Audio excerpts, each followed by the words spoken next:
दोस्तों, आज की कहानी का नाम है दो बेलों की कथा। जानवरों में गधा सबसे ज्यादा बुद्धिमान समझा जाता है। हम जब किसी आदमी को पहले दर्जे का बेवकूफ कहना चाहते हैं तो उसे गधा कहते हैं। गधा सचमुच बेवकूफ है या उसके सीधेपन, उसकी निरपराध सहिष्णुता ने उसे ये पदवी दे दी है, इसका निश्चय नहीं किया जा सकता। गाय सींग मारती है। ब्याई हुई गाय तो अनायास ही सिंहनी का रूप धारण कर लेती है। कुत्ता भी बहुत गरीब जानवर है, लेकिन कभी कभी उसे भी क्रोध आ ही जाता है। किंतु गधे को कभी क्रोध करते नहीं सुना और न देखा। जितना चाहे गरीब को मारो, चाहे जैसी खराब सड़ी हुई घास सामने डाल दो, उसके चेहरे पर कभी असंतोष की छाया भी नहीं दिखाई देगी। वैशाख में चाहे एक आध बार कुल्हेल कर लेता है, पर हमने तो उसे कभी खुश होते नहीं देखा। उसके चेहरे पर स्थायी विषाद स्थायी रूप से छाया रहता है। सुख दुख हानि लाभ किसी भी दशा में उसे बदलते नहीं देखा। ऋषि मुनियों के जितने गुण हैं वे सभी उसमें पराकाष्ठा को पहुंच गए हैं, पर आदमी उसे बेवकूफ कहता है। सद्गुणों का इतना अनादर, कदाचित सीधापन संसार के लिए उपयुक्त नहीं है।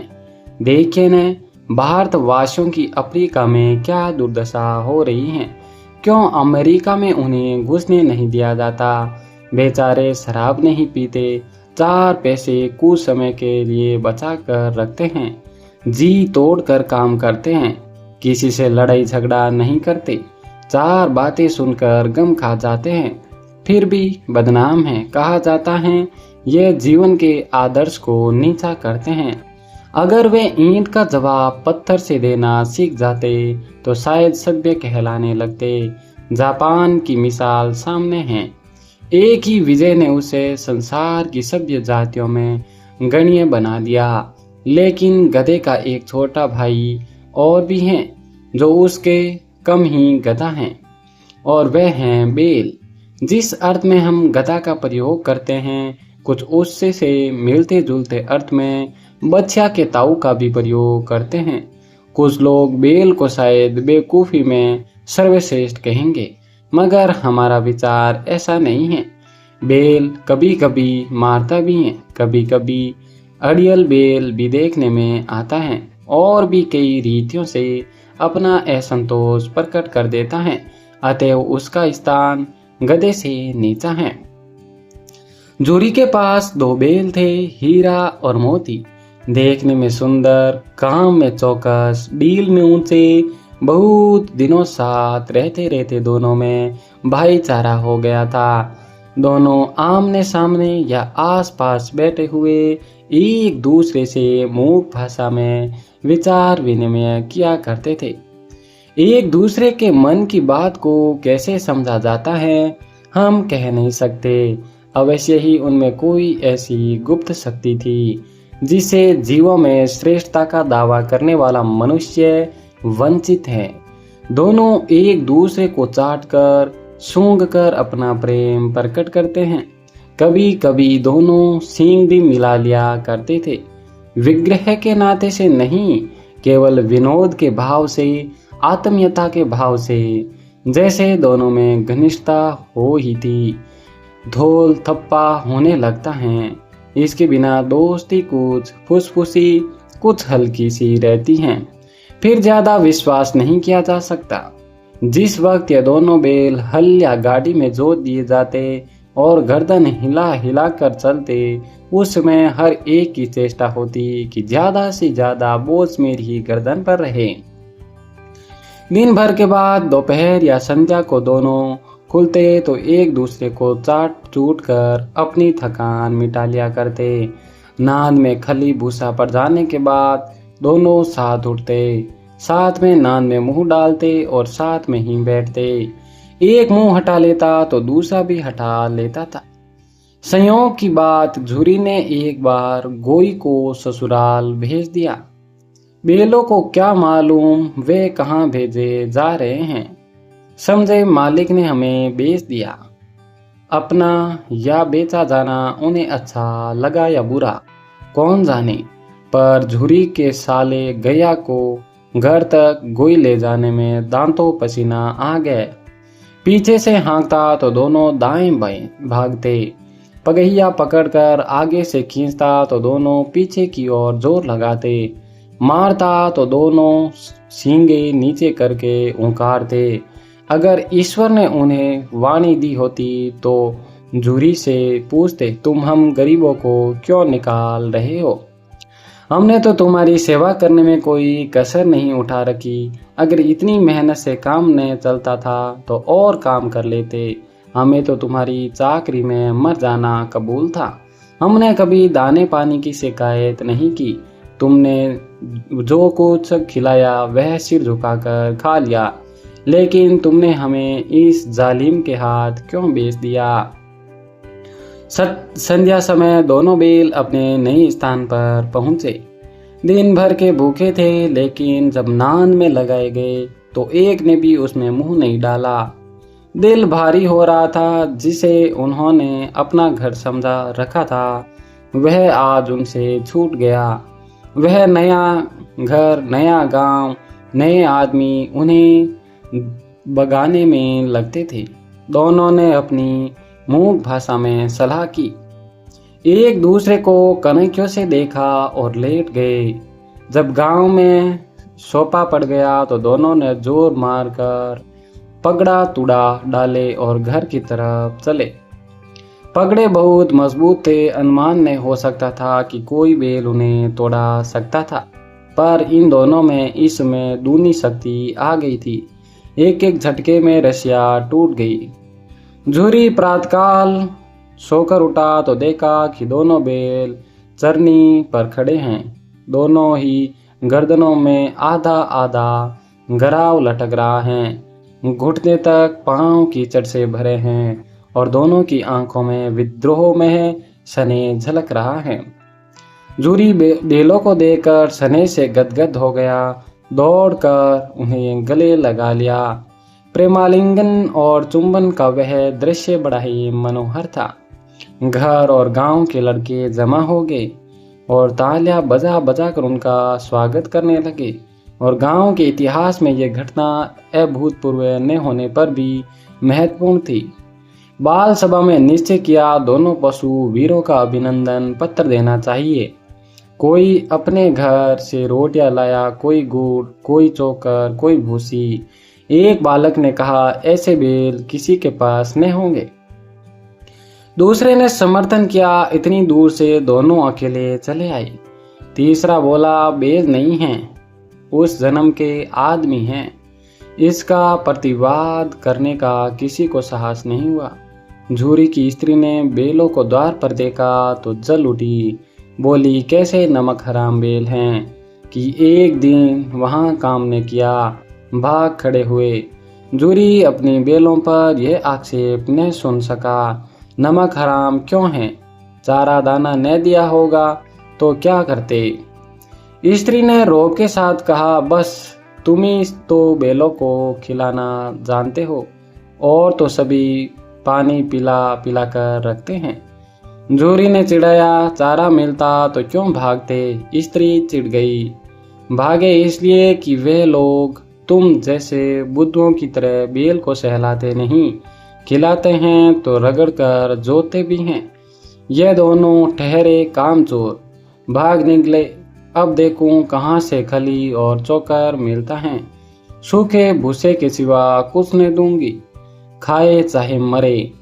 यही हुआ। मंजूर की बड़ी ताकीद हो गई कि बैलों को खाली सूखा भूसा दिया जाए। बैलों ने नान में मुंह डाला तो फीका फीका, न कोई चिकनाट न कोई रस। क्या खाए? आशा भरी आंखों से द्वार की ओर ताकने लगे। झूरी ने मंजूर से कहा, थोड़ी सी खली क्यों नहीं डाल देता वे? मालकिन मुझे मार ही डालेगी। चुरा कर डाला। ना दादा ना, पीछे से तुम भी उन्हीं की से कहोगे। दूसरे दिन झुरी का साला फिर आया और बैलों को ले चला। अब कि उसने दोनों को गाड़ी में जोता। 2 4 बार मोती ने गाड़ी को खाई में गिराना चाहा, पर हीरा ने संभाल लिया। वह ज्यादा सहनशील था। संध्या का समय था। घर पहुंचकर उसने दोनों को मोटी रस्सियों से बांधा और कल की शरारत का मजा चखाया। फिर वहीं सूखा भूसा डाल दिया। अपने दोनों बालों को खली चूनी सब कुछ दी। दोनों बेलों का ऐसा अपमान कभी न हुआ था। जूरी ने उन्हें फूल की छड़ी से भी छूता था। उसकी टिटकार पर दोनों उड़ने लगते थे। वहां मार पड़ी, आहत, सम्मान की व्यथा तो थी ही, उस पर मिला सूखा भूसा। नांद की तरफ आंखें तक ने उठाई। दूसरे दिन गैया ने बेलों को हल में जोता, पर इन दोनों ने जैसे पाँव ने उठाने की कसम खा ली थी। वह मारते मारते थक गया, पर दोनों ने पाँव ने उठाया। एक बार जब उस निर्दयी ने हीरा की नाक पर खूब डंडे जमाए तो मोती को गुस्सा काबू से बाहर हो गया। हल लेकर भागा। हल, रस्सी, जुआ, जोत सब टूट टूट कर बराबर हो गया। गले में बड़ी बड़ी रस्सियां न होती तो दोनों पकड़ाई में न आते। हीरा ने मूक भाषा में कहना, भागना व्यर्थ है। मोती ने उत्तर दिया, तुम्हारी तो इसने जान ही ले ली थी, अब की बड़ी मार पड़ेगी। पड़ने दो, बेल का जन्म लिया है तो मार से कहाँ तक बचेंगे। गया दो आदमियों के साथ दौड़ा आ रहा है। दोनों के हाथों में लाठियां हैं। मोती बोला, कहो तो दिखा दूं मजा, मैं भी लाठी लेकर आ रहा है। हीरा ने समझाया, नहीं भाई, खड़े हो जाओ। मुझे मारेगा तो मैं एक को दो को गिरा दूंगा। नहीं, हमारी जाति का यह धर्म नहीं है। मोती दिल में ऐंठ कर रह गया था। आ पहुंचा और दोनों को पकड़कर ले चला। कुशल हुई कि उसने इस वक्त मारपीट नहीं की, नहीं तो मोती पलट पड़ता। उसने तेवर देख गया और उसके सहायक समझ गए कि इस वक्त टाल जाना ही मलन मसाहत हैं। आज दोनों के सामने फिर वही सूखा भूसा लाया गया। दोनों चुपचाप खड़े रहे। घर में लोग भोजन करने लगे। उस वक्त छोटी सी लड़की दो रोटियां लिए निकली और दोनों के मुंह में देकर चली गई। उस एक रोटी से उनकी भूख तो क्या शांत होती, पर दोनों के हृदय को मानो भोजन मिल गया। वहां भी किसी सज्जन का वास है।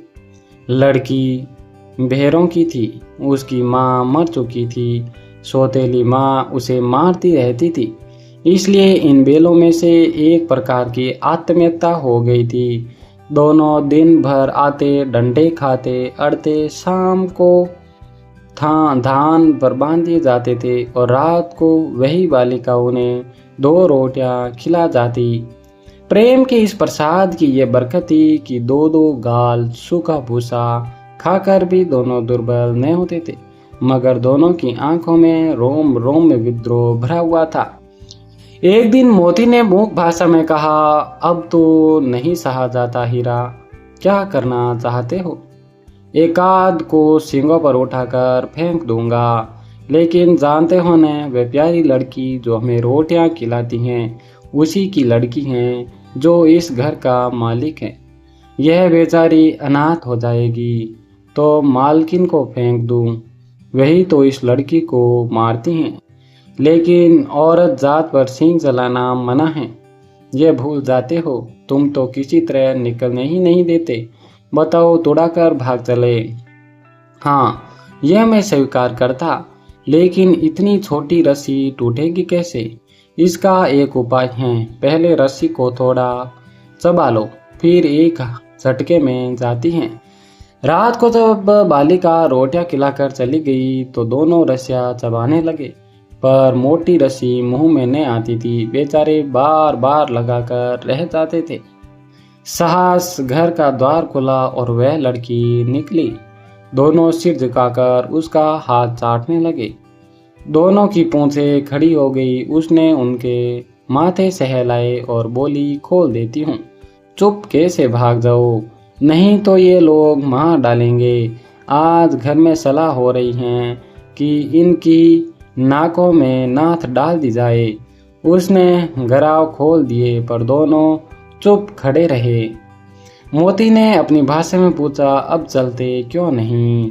हीरा ने कहा, चले तो, लेकिन कल इस अनाथ पर आफत आएगी, सब इसी पर संदेह करेंगे। साहस बालिका चिल्लाई, दोनों फूफा वाले बैल भागे जा रहे हैं। ओ दादा दादा, दोनों बैल भागे जा रहे हैं। ओ दादा, दोनों बैल भागे जा रहे हैं, जल्दी दौड़ो। गया हड़बड़ाकर भीतर से निकला और बैलों को पकड़ने चला। वे दोनों भागे गए। वे पीछा किया और भी तेज हुए। गया ने शोर मचाया, फिर गांव के कुछ आदमियों को भी साथ लेने के लिए लौटा। दोनों मित्रों को भागने का मौका मिल गया। सीधे दौड़ते चले गए, यहाँ तक कि मार्ग का ज्ञान नहीं रहा। जिससे परिचित मार्ग से आए थे उसका वहाँ पता नहीं था। नए नए गांव मिलने लगे। तब दोनों एक खेत के किनारे खड़े होकर सोचने लगे, अब क्या करना चाहिए। हीरा ने कहा, मुझे मालूम है, सब भूल गए। तुम भी बेतहास भागे, वहीं उसे मार गिराना था। उसे मार गिराते तो दुनिया क्या कहती। वह अपने धर्म छोड़ दे, लेकिन हम अपना धर्म नहीं छोड़ेंगे। दोनों भूख से व्याकुल हो रहे थे। खेत में मटर खड़ी थी, चरने लगे। रह रहकर आहार लेते रहे थे, कोई आता तो नहीं है। जब पेट भर गया, दोनों ने आज़ादी का अनुभव किया तो मस्त होकर उछलने कूदने लगे। पहले दोनों ने डंकार ली, फिर सींग मिलाए और एक दूसरे को ठेकने लगे। मोती ने हीरा को कई कदम पीछे हटा दिया, यहाँ तक कि वह खाई में गिरा। तब उसे भी क्रोध आ गया, संभल कर उठा और मोती से भिड़ गया। मोती ने देखा कि खेत में झगड़ा हुआ चाहता है तो किनारे हट गया। अरे यह क्या, कोई सांड डोंकता चला आ रहा है। हाँ, सांड ही है। वह सामने आ पहुंचा। दोनों मित्र बगले झांक रहे थे। सांड पूरा हाथी था। उसे भिड़ना जान से हाथ धोना है, लेकिन न भिड़ने पर भी जान बचती नजर नहीं आती। इन्हीं की तरह भी आ रहा है। कितनी भयंकर सूरत है। मोती ने मूक भाषा में कहा, बुरे फंसे, जान बचेगी, कोई उपाय सोचो। हीरा ने चिंतित स्वर में कहा, अपने घमंड में फूला हुआ है, आरडू विनती नहीं सुनेगा। भाग क्यों न चले? भागना कायरता है तो फिर यहीं मरो। बंदा तो 9 2 11 होता है, और जो दौड़ाए। तो फिर कोई उपाय सोचो जल्द। उपाय यह है कि उस पर दोनों जने एक साथ चोट करें। मैं आगे से रंगेता हूँ, तुम पीछे से रंगे दो। दोहरी मार पड़ेगी तो भाग खड़ा होगा। मेरी ओर झपटे, तुम बगल से उसे पेट में सींग घुसेड़ देना। जान जोखिम पर है, दूसरा उपाय नहीं है। दोनों मित्र जान हथेली पर लेकर लपके। सांड को भी संगठित शत्रुओं से लड़ने का तजुर्बा नहीं था। वह तो एक शत्रु में मल्ल युद्ध करने का आदी था। ज्यों ही हीरा पर झपटा, मोती ने पीछे से दौड़ाया। सांड उसकी तरफ मुड़ा तो हीरा ने रंगेदा। सांड चाहता था कि एक एक करके दोनों को गिरा ले, पर ये दोनों भी उस्ताद थे, उसे वह अवसर न देते थे। एक बार सांड झल्लाकर हीरा का अंत कर देने के लिए चला कि मोती ने बगल से जाकर उसके पेट में सींग भोंक दिया। सांड क्रोध में आकर पीछे फिरा तो हीरा ने दूसरे पहलू में सींग चुबा दिया। आखिर बेचारा जख्मी होकर भागा और दोनों मित्रों ने दूर तक उसका पीछा किया, यहाँ तक कि सांड बेदम होकर गिर पड़ा। तब दोनों ने उसे छोड़ दिया। दोनों मित्र जीत के नशे में झूमते चले जाते थे। मोती ने सांकेतिक भाषा में कहा, मेरा जी चाहता था कि बच्चा को मार ही डालूं। हीरा ने तिरस्कार किया, गिरे हुए बेरी पर सींग न चलाना चाहिए। वह सब डोंगे बेरी को ऐसा मारना चाहिए कि फिर न उठे। अब घर कैसे पहुंचेंगे वह सोचो। पहले कुछ खा ले तो सोचे। सामने मटर का खेत है या मोती उसमें घुस गया। हीरा मना करता रहा पर उसने एक न सुनी। अभी दो ही चार ग्रास खाए थे कि आदमी लाठियां लिए दौड़ पड़े और दोनों मित्रों को घेर लिया। हीरा तो मेड़ पर था, निकल गया। मोती सींचते हुए खेत में था। उसने क्रू कीचड़ में धंसने लगे, न भाग सका। पकड़ लिया। हीरा ने देखा संगी संकट में है तो लौट पड़ा, फंसोगे तो दोनों फंसोगे। रखवालों ने उसे भी पकड़ लिया। प्रातःकाल दोनों मित्र काजी होश में बंद कर दिए गए। दोनों मित्रों को जीवन में पहली बार ऐसा सभी का पड़ा था कि सारा दिन बीत गया और खाने को एक दिन का भी नहीं मिला। समझ में नहीं आता था यह कैसा स्वामी है। इसे तो गया फिर भी अच्छा था। यहाँ कई भैंसें थी, कई बकरियां, कई घोड़े, कई गधे, पर किसी के सामने चारा नहीं था। सब जमीन पर मुर्दों की तरह पड़े थे। कई तो इतने कमजोर हो गए थे कि खड़े ही नहीं हो सकते थे।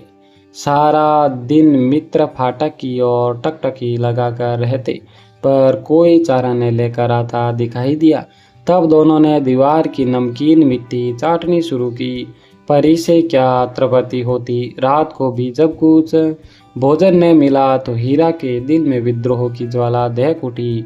मोती से बोला, अब नहीं रह जाता मोती।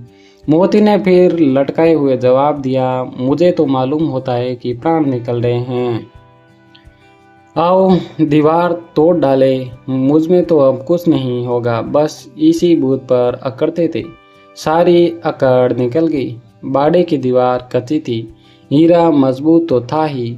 अपने नुकीले सींग दीवार में गाड़ दिए और जोर मारा तो मिट्टी का एक ही चिप्पड़ निकल आया।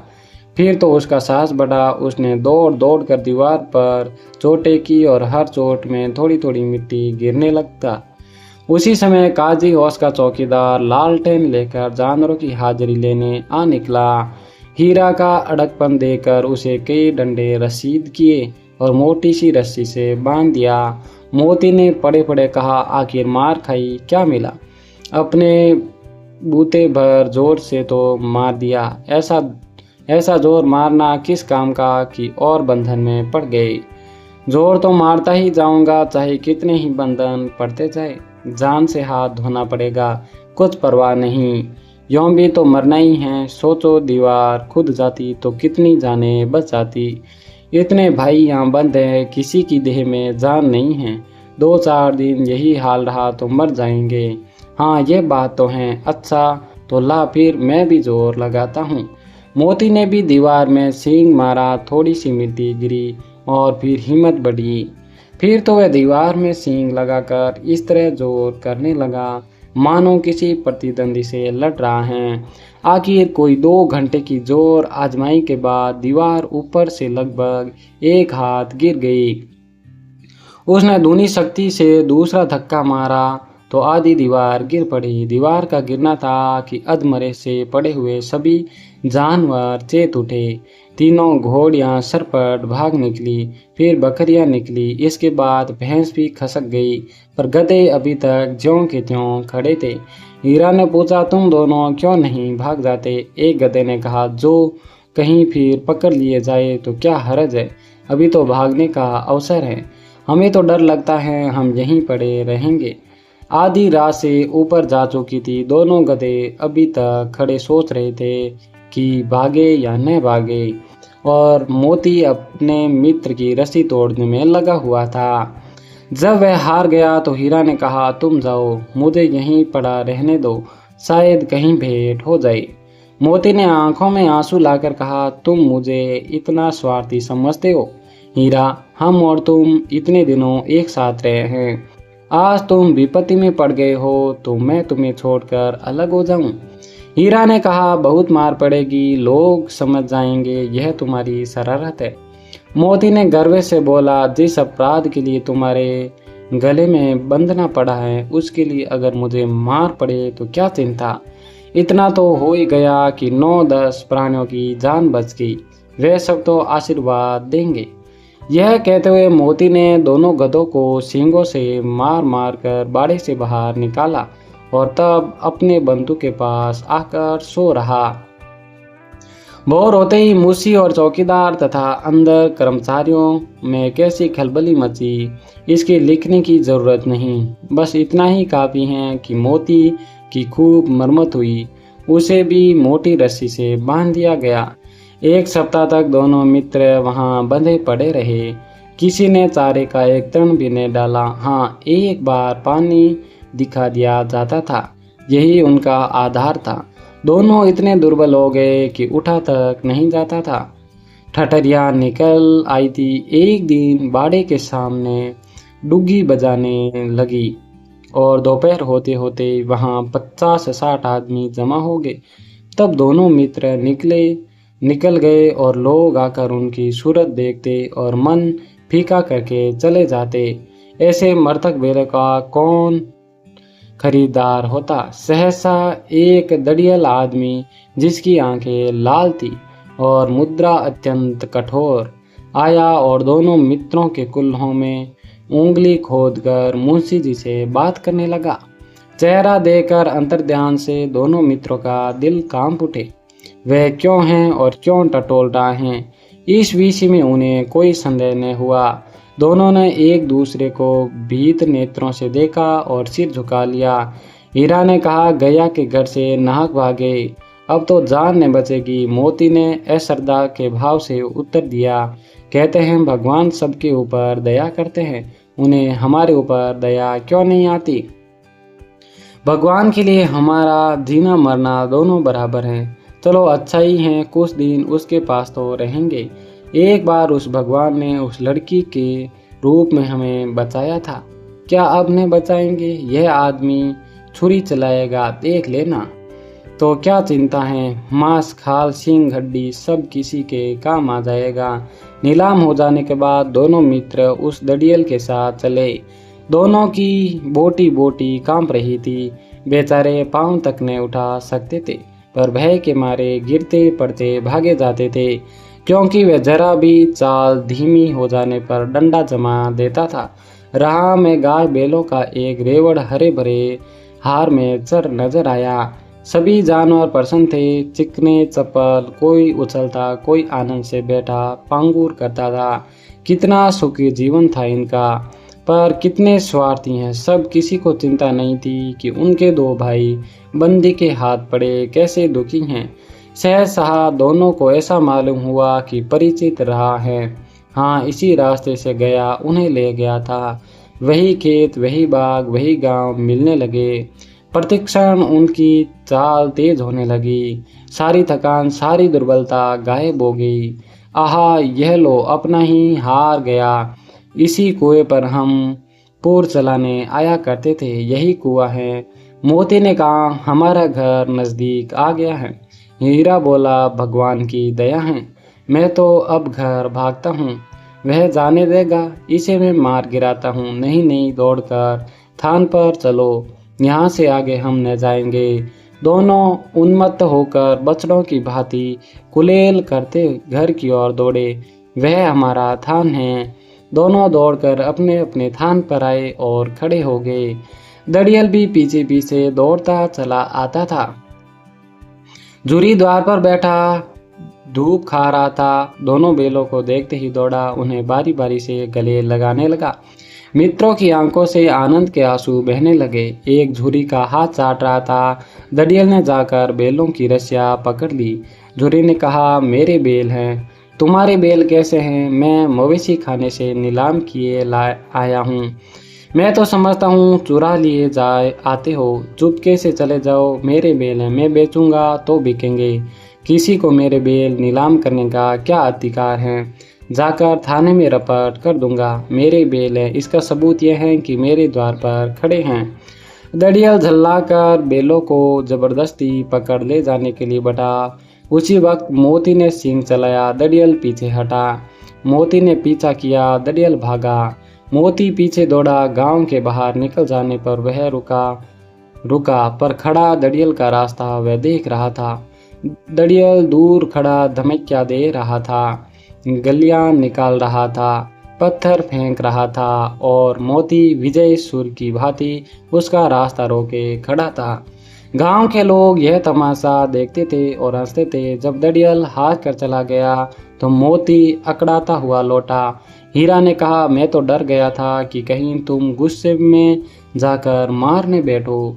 अब नहीं आएगा तो दूर से ही खबर लूंगा, देख लूं कैसे ले जाता है। जो गोली मरवा दे, मर जाऊंगा पर उसके काम में आऊंगा। हमारी जान को कोई जान ही नहीं समझता, इसलिए कि हम इतने सीधे हैं। जरा देर में नांदों में खली भूसा चौकर और दाना भर दिया और दोनों मित्र खाने लगे। झूरी खड़ा दोनों को सहलाता रहा। वह उनसे लिपट गया। झूरी की पत्नी भी भीतर से दौड़ी आई। उसने ने आकर दोनों बैलों के माथे चूम लिए। दोस्तों, अगर ये कहानी पसंद आई तो इसे लाइक, शेयर एंड सब्सक्राइब करें और ऐसी ही कहानियाँ देखने के लिए अन्नू स्टोरी चैनल को सब्सक्राइब जरूर करें। धन्यवाद।